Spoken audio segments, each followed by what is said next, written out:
Hey everyone, and welcome back to my channel. If you're new here, my name is Sam and today I am bringing you another reading vlog.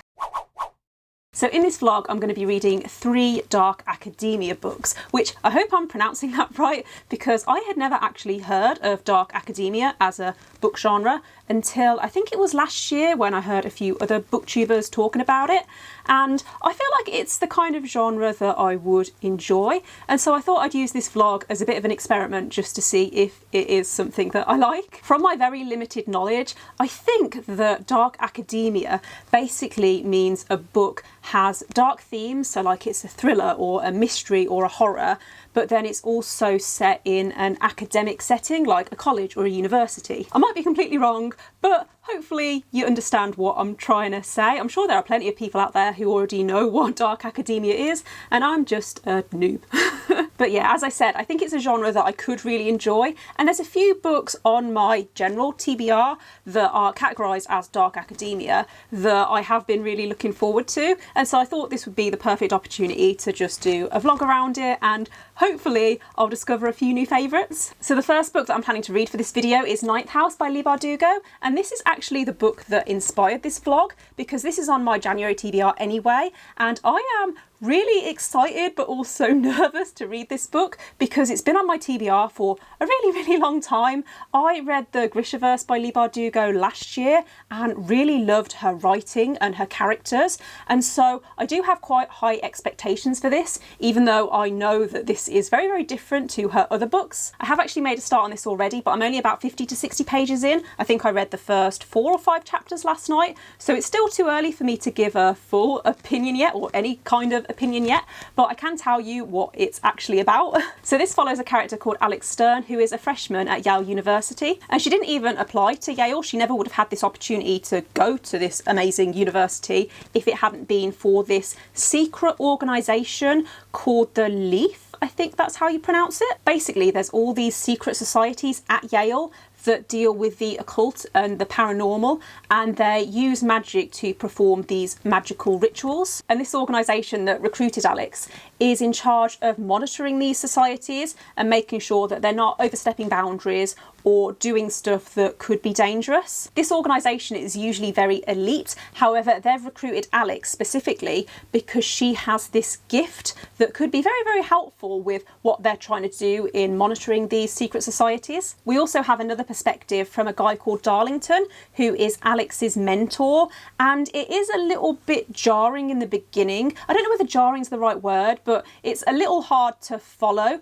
because the perspective switches back and forth between Alex and Darlington, but then it also moves back and forth in time, and so it was a little bit confusing at first, but I think I'm about 4 or 5 chapters in. I might have mentioned that already, and so I am getting into the swing of it now, and I am very intrigued because there's also a mystery element to this story. This isn't a spoiler because it's mentioned on the back of the book and it happens within the first 50 pages, but this girl has been found murdered, and there's questions that are being raised over whether it was one of these secret societies that were responsible, and so Alex is kind of helping to investigate.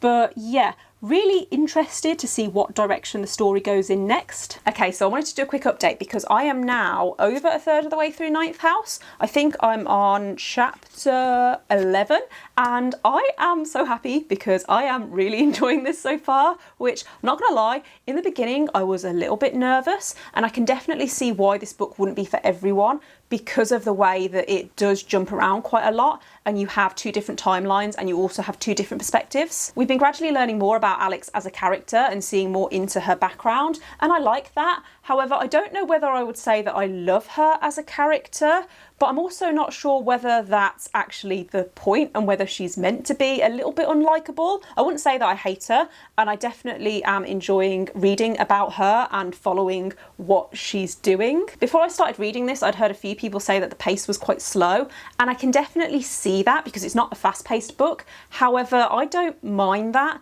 and I actually quite like that it's building up quite gradually, and actually I'm reading it quite quickly considering that it is a slower paced book. The writing is very descriptive, but I also like that it's not overly descriptive, and I like the atmosphere that it's creating and how it's very dark. And I also like the university setting, because I don't know what it is, but I like reading about books that are set in universities, especially universities in the US, because I'm from the UK. There are quite a lot of darker themes in this book in comparison to Leigh Bardugo's other books, and so if you are thinking of reading this, I would definitely recommend checking the trigger warnings, because there's been a few already and it is quite graphic in places, especially with regards to the different rituals that are being performed.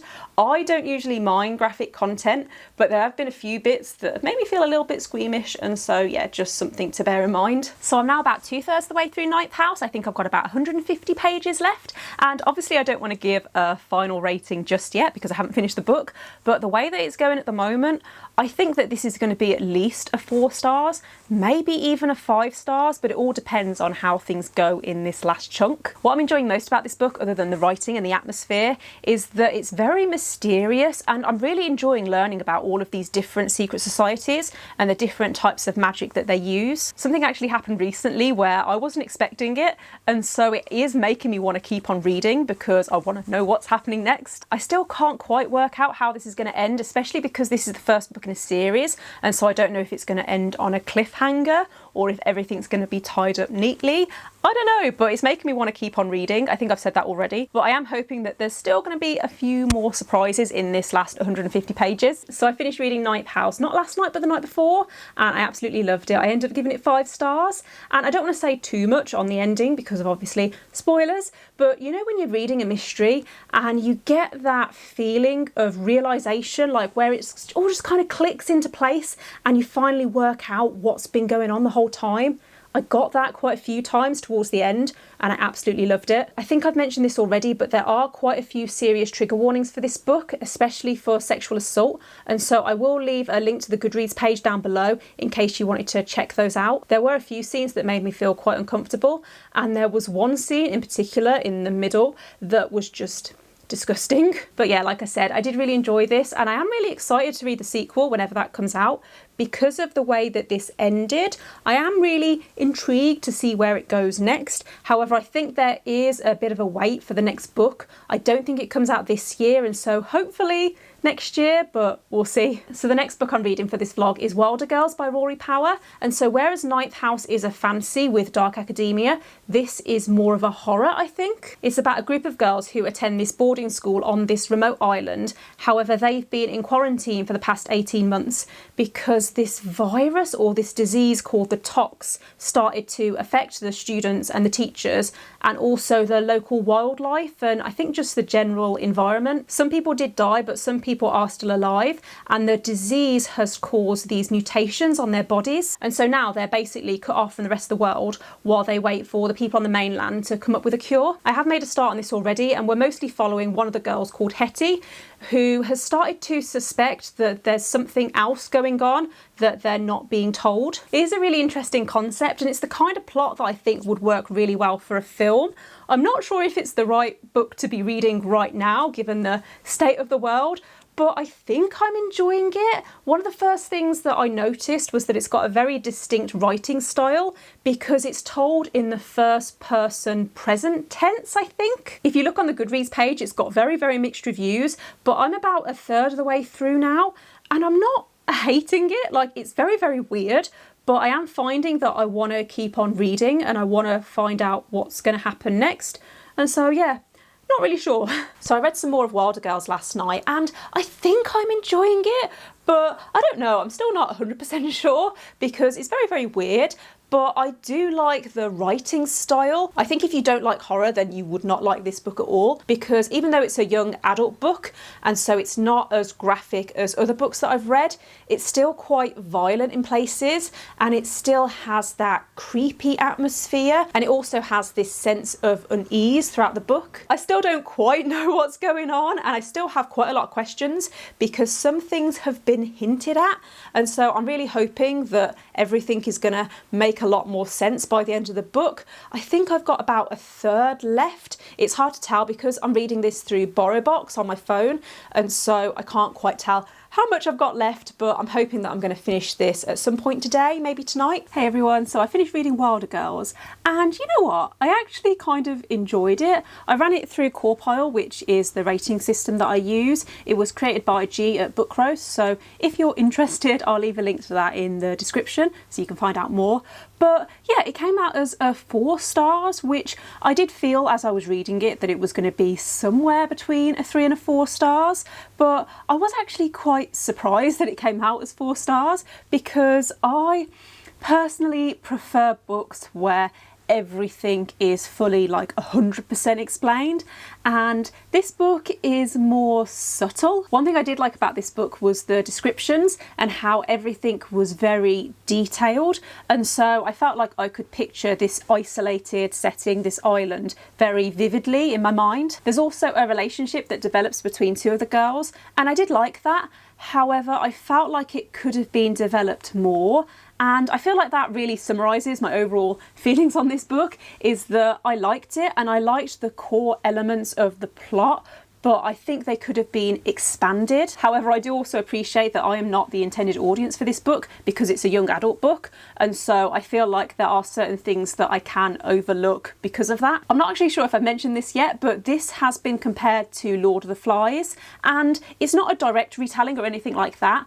but I could see that it has like similar vibes, although it's been a really long time since I read Lord of the Flies. I wouldn't recommend this book to everyone because I think some people would find it too slow, and there are also content warnings for animal death, body horror, just general gore and violence. However, if you like the sound of the plot and you like dystopian horror, then I think I would recommend giving this a go. Hello, so it's a few hours later from when I filmed my last clip, and I've started importing the footage to edit this vlog, and I've noticed that there's a weird static noise like within the audio, and I don't know what's happened. I think that there might be a problem with my microphone, which is not ideal, but I have now started reading the last book for this vlog, which is Bunny by Mona Awad, and I don't know if I'm loving this book. The book follows a woman called Samantha, which is my name, and she's in her final year at university, where there's this group of girls in her class that call themselves the Bunnies. Like, they basically call each other Bunny. And I've seen a few people describe this book as Mean Girls meets Alice in Wonderland,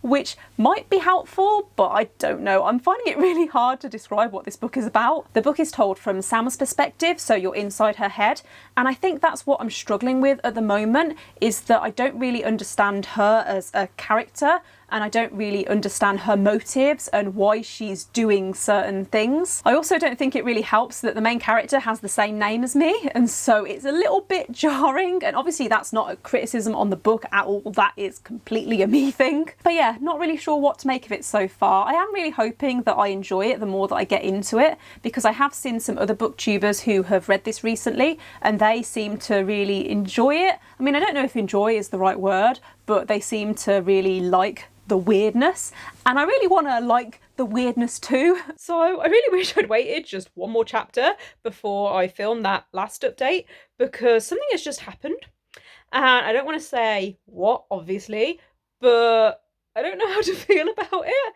And also, wow, this book is the weirdest book I have ever read, and I've read a lot of weird books, but I think I'm starting to get it. I think I'm starting to understand why so many people are talking about this book, because what the hell? Okay, so I finished reading Bunny this morning, and I don't know if I loved this book or if I absolutely hated it. There are a few sections where I was kind of bored, but it was definitely memorable and it was definitely unique. It's essentially a story about this woman Samantha and how she really doesn't like this group of rich girls in her class that call themselves the Bunnies, but she somehow still becomes integrated within their clique and all of the weird and dark stuff that they do. Trigger warnings for animal death and general blood and gore and violence, and if you don't like horror elements like that, then I don't think you'd like this book. Overall, it was very entertaining, and I'm glad that I read it. It was definitely an experience,